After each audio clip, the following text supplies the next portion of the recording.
ang nakaraan sa Enkamanya.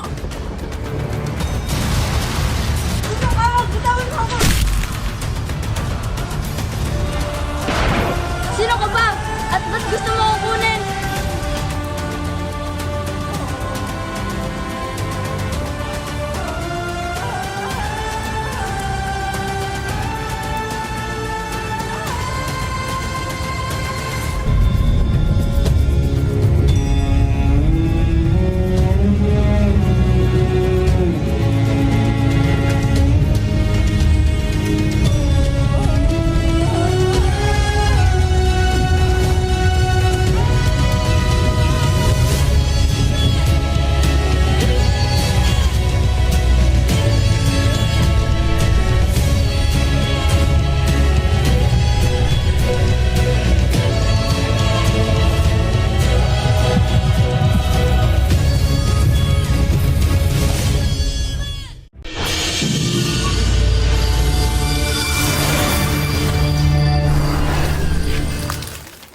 Handa ka na ba? Kung ganyan, tayo na.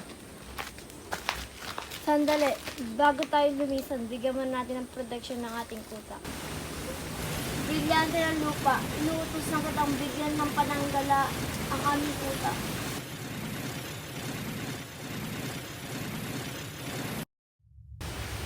Brilyante ng ako.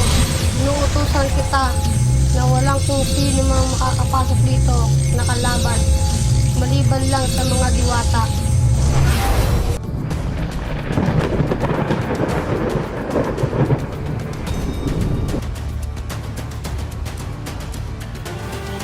Brilyante ng lupa, inuutos na kitang buksan mo ang lagusan.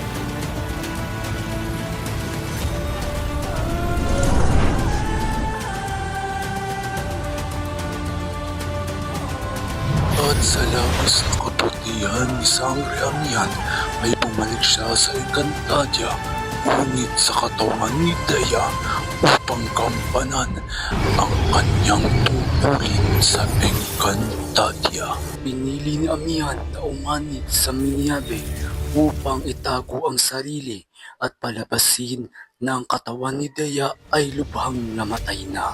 Ngunit dumating ang araw na magkikita sila Adamus at Dea upang harapin ang katotohanan. Sumama ka sa akin. Sino ka? Saan?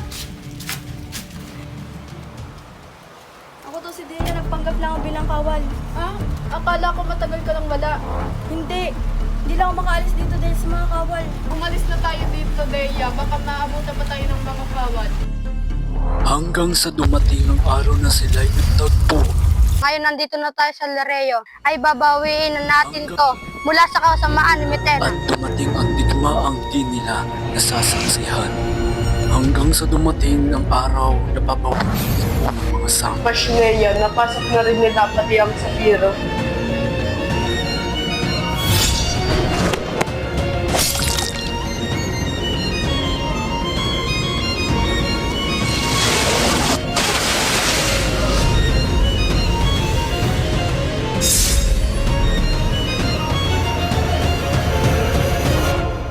Malaking problema ang kinakaharap natin.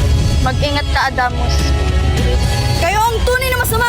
Isa kang hangal! Hayop ka! Nasa si Dea!